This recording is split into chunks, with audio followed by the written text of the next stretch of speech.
E aí, galera, beleza? Vamos então para a partida final desse grande torneio aí que teve em Pato Branco ontem, com 67 jogadores, a 32º aniversário da UTFPR de Pato Branco, onde cheguei na última rodada com alguma esperança de ser campeão, mas eu estava na mesa um com 4,5 pontos contra o Vinícius Koff, que tinha 5.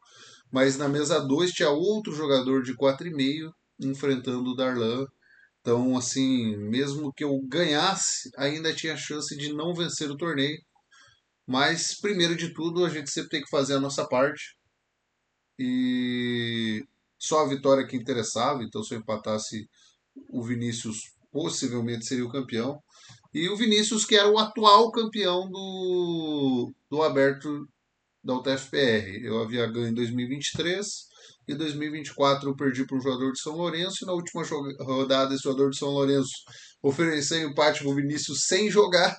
E o Vinícius tinha melhor critério, abraçou o empate e foi campeão. E agora a gente estava aí disputando na mesa um para ver quem seria o campeão. E eu estava com muita vontade, com muito sangue no olho de ganhar esse torneio.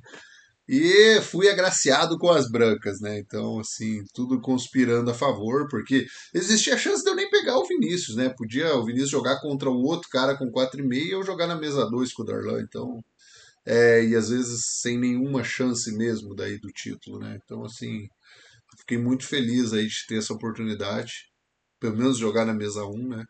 E tentei fazer a melhor partida possível. Joguei aí o E4, respondeu o E5 e cavalo F3, cavalo C6. E a gente veio aí para nossa escocesa. Por, assim, é o que eu sempre falo para vocês. Eu sei jogar italiana, sei jogar espanhola, sei jogar escocesa, é, mas eu prefiro o gambito escocês sempre que eu posso, sempre que eu vou enfrentar um cara que eu acredito que não está tão bem preparado para ele, porque é uma abertura que, como eu jogo há muito tempo, principalmente para um rápido assim, eu consigo trazer novidades para o meu adversário. Então, mesmo que o cara tenha olhado lá, vi umas 30 partidas do Glaucio, sei que ele vai fazer isso e tal, eu ainda tenho um coelhinho da cartola para tirar às vezes. Enquanto tem outras aberturas que eu corro o risco de saber menos que o oponente. Então, aqui, sinceramente, eu acho difícil que algum jogador da região pudesse saber mais do que eu. Ele pode saber a mesma coisa, principalmente vendo as partidas, mas assim, trazer novidades contra quem já joga há 20 anos uma coisa não é fácil. Então por isso que eu prefiro manter, né, principalmente nessas partidas mais decisivas, e deixar às vezes um Gambito Evans, uma italiana, uma para ser realmente uma coisa para surpreender. Vamos imaginar, eu chego contra o Paulo na última rodada, ele entra no gambito escocês contra mim. Ah, eu sei que ele preparou, então. E eu sei que ele não tá tão habituado a. Como ele só joga francês ou siciliano, eu sei que ele não tá tão habituado, às vezes, a enfrentar um gambito escocês, então. A enfrentar um gambito Evans ou uma italiana. Então, daí sim eu jogo uma outra coisa. Bom, ele jogou o bispo B4 cheque, que é uma das linhas que mais promissoras para o preto, assim, o preto realmente fica com um peão a mais, mas é difícil de jogar, tá? É bem difícil de jogar, inclusive na última rodada do Brasileiro Absoluto, um cara que estava fazendo um excelente torneio jogou bispo E7 e já perdeu aqui a partida. Então, o lance tem que ser bispo A5, eu acredito que é o lance que.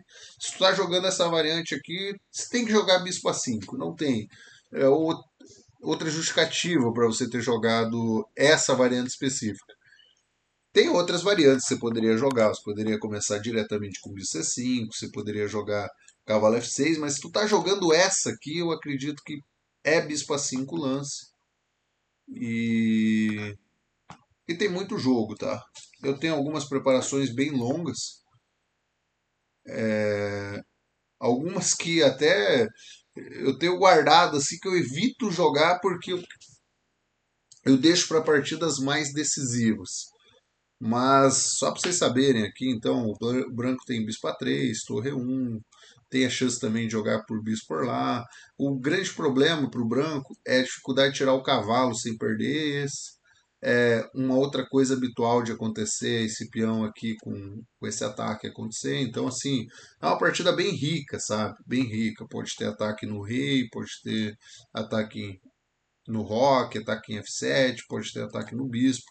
As peças pretas ficam um pouco mais descoordenadas, mas é bem interessante. Mas ele jogou com bispo C5, e bispo C5, na minha visão, já é um erro mais grave, porque aqui permite o branco jogar muito confortável a partida depois do bispo cheque. Basicamente ele tem que tomar, então dama cheque, ele preferiu E8, dama cheque. Esse dama aqui é só para incomodar, tá? Só para o cara jogar o G6 e essa diagonal ficar meio aberta, já que não tem o bispo de casas pretas para esse lado. Esse é um lance que pode realmente ser incomodar. Ele jogou o F8, que eu acho que é o melhor mesmo. Dama por C5 e D6, aqui tudo bem. Aqui eu joguei o melhor, que é o dama C4. Eu gastei um tempinho aqui que eu estava tentando achar uma coisa diferente para jogar, porque eu ainda estava na dúvida se ele tinha preparado ou não. Embora eu soubesse que essa linha aqui eu já tinha uma vantagem, que dificilmente fosse uma preparação, mas essa pesada mais nova aí de Pato Branco, eles realmente não seria surpresa se fosse uma preparação aqui. Então, mas joguei o principal mesmo, dama C4, ele jogou o cavalo, fiz o roque, até aqui tudo mais ou menos o principal. E daqui eu resolvi sair um pouco do convencional. Até aqui ainda estava dentro da minha preparação, digamos, eu devo ter jogado partida online exatamente nessa posição. Eu sei que cavalo D2 é o lance safe aqui da posição, mas eu já queria apertar ele no tempo, sabe? Ele tinha menos tempo que eu, já um pouco aqui, e eu já queria fazer um lance que fosse uma decisão difícil para ele. E esse lance traz uma dificuldade, porque se tomar de peão, leva bispo e acabou a partida. Tomar de dama não pode. E tomar de cavalo é um lance bem perigoso. Tipo assim, era o lance que provavelmente eu faria se eu tivesse de pretos. Porque eu acho que quem tá na chuva tem que se molhar. Então, surgiu a chance de jogar com o peão, cara, talvez tenha que ser isso. Mas o ponto é que depois que toma de cavalo, de novo não pode tomar de peão porque leva bispo, mas pode tomar de dama aqui. Mas eu ia jogar com dama por C7. Eu ia recuperar o peão e o rei tá meio preso aqui. E eu ia apostar que esse bispo aqui ia ganhar, tá? Assim, mas não é tão fácil, tá? Principalmente porque o preto, agora que a dama saiu fora de jogo, essas peças estão aqui, o preto também tem o direito de atacar. Então, por exemplo, ele pode jogar um cavalo G4 aqui. E realmente eu estava esperando essa variante. Aqui eu ia jogar G3. E o G3 é legal porque além de defender o mate, agora eu estou atacando por aqui e por aqui. Então eu tenho as duas chances agora de bater no, no D6. Só que, assim, ainda não é tão fácil, né? Ele ainda tem a dama por aqui para tentar atacar. Talvez até jogar mais na zaga aí com uma dama E7. Tem muito jogo aqui. Mas o grande ponto é esse. Esse peão meio frágil, o rei meio no centro. E o branco acho que agora vai jogar, vai soltar fácil as peças aí. Sem o bispo de casa preta, o cavalo sai fácil. Então eu acho que tá mais fácil para o branco jogar. Embora seja uma posição equilibrada, tá mais fácil para o branco jogar. Não ia ser fácil converter. Sinceramente, a gente ia jogar por muito tempo se ele abraça essa linha, que eu acho que era a mais crítica. Mas ele ficou um pouquinho com receio e jogou cavalo E8. Cavalo E8 é um lance bem criativo, um lance bem interessante, porque a ideia agora é trazer o cavalo para o jogo atacando a dama. O problema só é que o rei está bem exposto ainda, tá num, e a dama tá no centro, tipo, tá com risco de levar algum golpe, né? Eu joguei torre 1, que eu acho que é o melhor lance mesmo, tentando dar algum descoberto. Ele jogou o bispo, joguei dama F4, que é o melhor, e depois que ele tirou o rei. Ah, aqui foi muito legal esse momento. Cara, ele ficou muito tempo pensando se jogava a dama ou jogava o rei. Ele gastou assim, acho que uns 2 minutos. E eu não sei se ele entendeu a diferença ou não, mas pausa o vídeo, galera. Dama F7 perde na hora. E eu vi esse golpe. Tipo, se ele joga Dama F7, eu jogo ao toque, que é um lance não é fácil de ver. Vamos ver se vocês enxergam. Jogam brancas e ganham aqui. Vamos lá, 3, 2, 1, vou dar a resposta. O lance é cavalo G5, lindo. Cara, ia ser espetacular. Se ele joga Dama F7, eu jogo o cavalo e eu ganhar o torneio assim, eu acho que. Mas é. O adversário nunca joga o mais legal, né? E aqui o ponto é esse: você entrega a dama, mas você toma com duplo aqui, né? E ganha uma peça inteira. E aqui não tem muito que ele jogar, porque ele não pode tirar a dama porque é cheque. Se ele joga esse, ele leva cavalo por E6, cheque e desconecta a dama. Então aqui ele perdeu uma peça. Se ele joga dama F7, ele perdeu uma peça. Então o único é rei G8, ele jogou, achou. E aqui eu fiquei um pouco na dúvida se eu jogava o bispo ou jogava E por D. Os dois parecem bem promissor, mas eu preferi jogar o bispo primeiro, manter a tensão, as cravadas e tal. Esse negócio aí de tipo, principalmente quando o cara tá apertado no tempo, tem uma frase que eu ouvi quando era criança e eu nunca esqueci, sabe? A ameaça é mais forte que a execução. Então, a partir do momento que você toma, assim, você tirou a atenção. Ah, por mais que seja ruim pro teu oponente, ele perdeu um peão e tal, já não tem muito mais com o que se preocupar. Agora, quando você está aí cravando e ataque aqui, ataque ali e tal, a chance dele fazer uma besteira é muito grande, porque essa questão da tensão, da ameaça, e principalmente para quem tem menos tempo, cara. O cara tem menos tempo, ele sempre tem que gastar 1 segundo ou 2 segundos a mais recalculando algo que ele já calculou para ver se não mudou nada. Se o bispo aqui não mudou nada em relação a antes ou mudou. E aqui ele jogou dama F7, até que relativamente rápido. Agora não funciona o cavalo, porque simplesmente ele toma a dama e não tem ninguém me defendendo minha dama e eu não estou dando duplo nenhum. Então eu preferi jogar dama G3, até assim, eu sou um cara que troco muitas damas, tá? Como eu confio muito nos meus finais, é difícil eu recusar uma troca de damas. É bem difícil mesmo, mas nesse caso eu recusei porque por isso que eu tô falando para vocês, por causa dessa tensão, sabe? Então, jogar a dama G3 deixa a partida mais tensa. E ameaça ganhar uma peça também, né?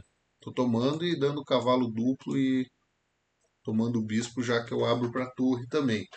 Então ele jogou o H6, que é um lance para dar um respiro para o rei e para evitar o duplo, mas no fim das contas não ajuda tanto. Eu acho que talvez ele devesse ter tomado aqui mesmo.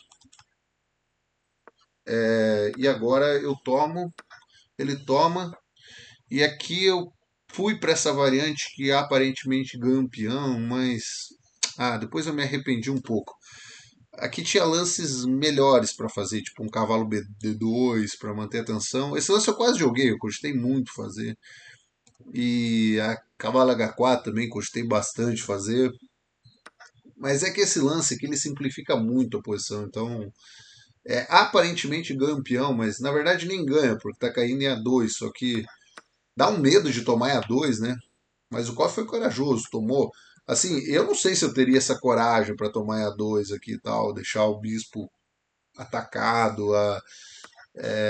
Um lance bem perigoso fazer. Bom, daí aqui eu joguei o cavalo, que ataca a dama, ataca o cavalo, mas a ideia é poder tirar a defesa de E7, para em algum momento incomodar a dama e tentar um ataque. Daí ele tomou e agora jogou esse bem astuto aqui. E é que eu falo, cara, para perder uma partida de xadrez é dois toques, né? Então, assim, para você se distrair, jogar torre aqui, levar a dama mate, é dois toques. Então, a gente tem que estar muito atento. O cavalo D2 também não me agradou muito, porque embora essa posição não perca, eu não sei não se eu tô melhor depois de bispo C4, porque ele tá ameaçando o mate, né? Se o cavalo tomar é mate. E não sei não se ele não tá ameaçando uns lances como o bispo F1 ou, na pior das hipóteses aqui, ele vai jogar um B4 no próximo. Bem difícil aqui a posição, sabe? Bem difícil de avaliar se tá melhor ou não. Então eu preferi jogar F3 aqui depois de bastante tempo, defender dessa forma. Ele jogou o A6, que eu acho que não foi o lance certo aqui. É que aqui ele também tá com muito pouco tempo, tá? Ele tem, sei lá, menos de um minuto, então ele estava pressionado no tempo. Mas eu voltaria esse bispo aqui tranquilamente, ou então jogaria um bispo por cavalo, talvez. É, na pior das hipóteses, tentaria tirar o rei, não sei. Mas esse lance aqui não sei no que ajuda, sinceramente. É, a única coisa que ajuda é não perder o peão aqui para uma volta normal do bispo, mas eu não sei se é aí que está o jogo, né? Então, aqui eu já tinha cavalo D2, que era um lance bacana, mas é o que eu estou falando para vocês. Como o adversário está apertado no tempo, você tem que tentar forçar mais o erro dele. Então, entre cavalo D2 e torre E7, torre E7 já tem uma ameaça mais direta. E uma ameaça simples, assim, de tipo, dependendo da dama sair de mau jeito, cai o bispo. E, e também eu tô atacando o rei aqui, então ele tem que tomar muito cuidado. Daí ele jogou dama em C4, que também não foi bom. Porque eu jogo o cavalo atacando, ele não pode simplesmente jogar dama por peão porque cai o bispo e defende o cavalo ainda e tal. Então ele jogou dama ameaçando troca. E agora aqui eu tinha vários lances possíveis, né? Eu tinha dama G6. Tomar é um lance, mas não sei se há o lance que você quer fazer, principalmente quando o teu adversário está muito apertado no tempo, você não quer deixar tão fácil para ele. E assim, essa partida me lembrou muito da do Douglas, que eu já analisei no canal, que foi uma partida que eu perdi com peão a mais e tudo e tal, uma posição que eu cheguei a ter 8 pontos de vantagem, não achei o arremate. E é legal porque a estrutura é parecida, sabe? O Douglas ficava nesse final e era um cavalo contra bispo também. E o Douglas também tomou um peão em A2, assim, sabe? Tinha várias coisas que me recordavam aquela partida com o Douglas. Então eu tava meio cabreiro. E aquela partida eu simplifiquei muito, tal. Então aqui eu resisti às trocas da dama, tá?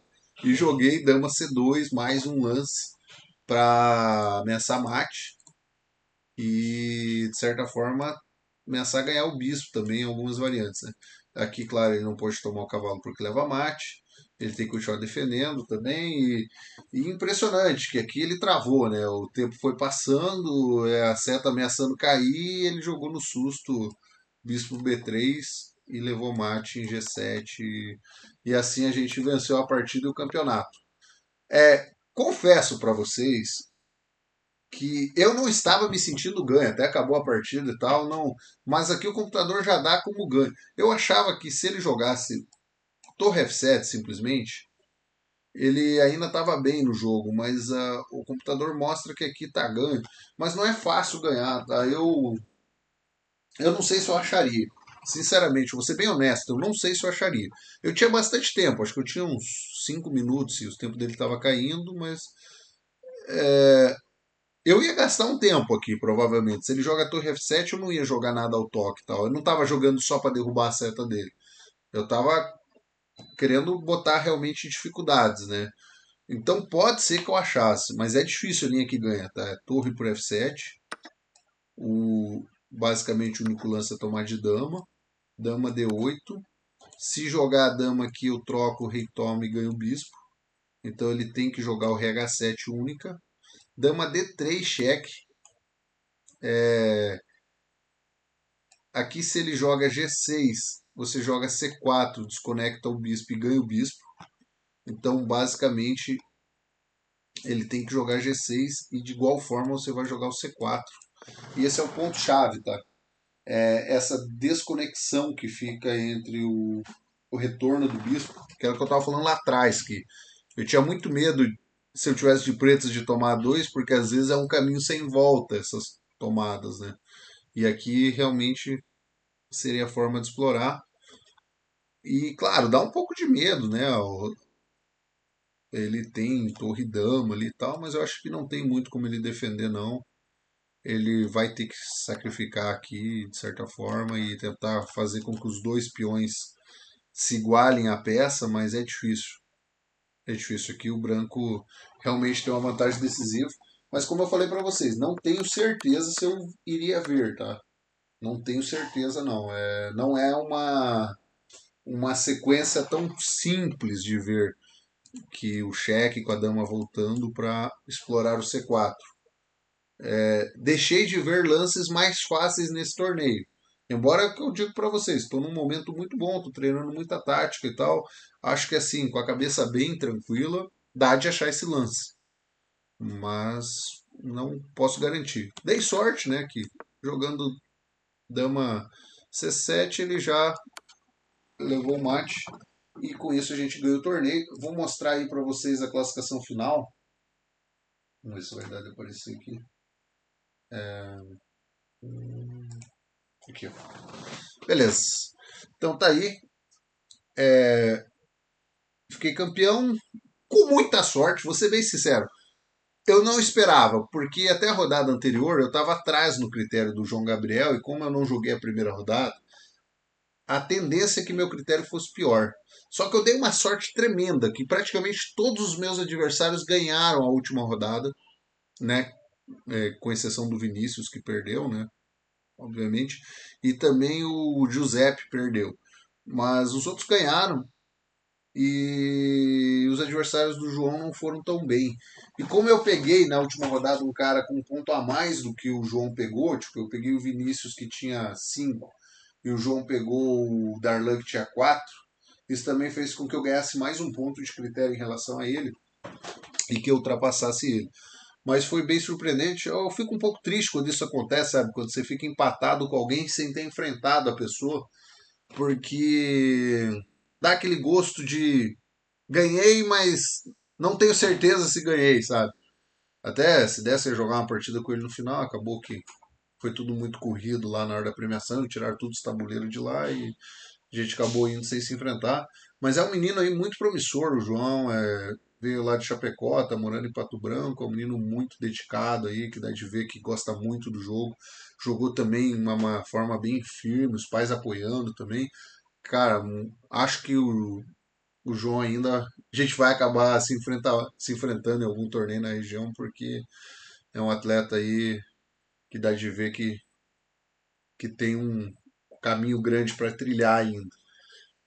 E o Vinícius aí, sub-16 na terceira posição de novo. Parabéns, Vini. Tá, apesar da derrota aí, eu acho que tá jogando um xadrez de altíssimo nível já faz muito tempo.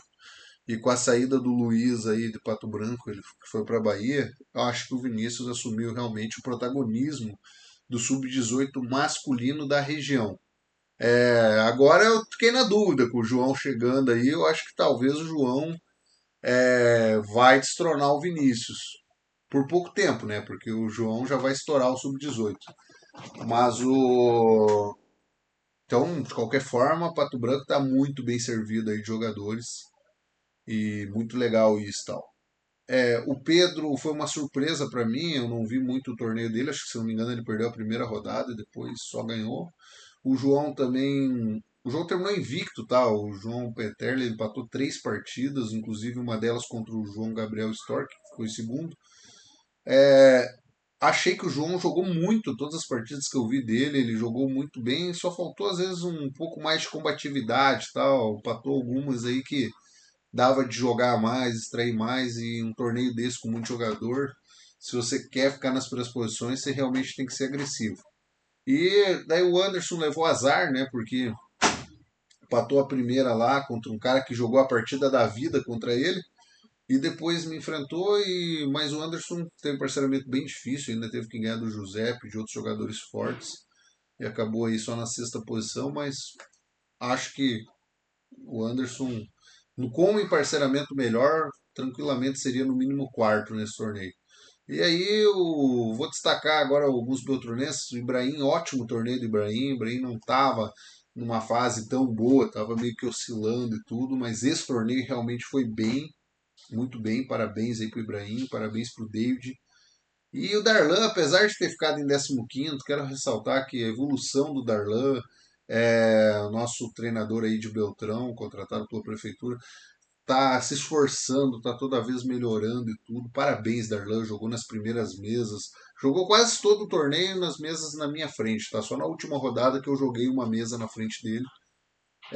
Eu joguei na 1, ele na 2, mas se não o resto do torneio todos ele jogou uma mesa acima da minha.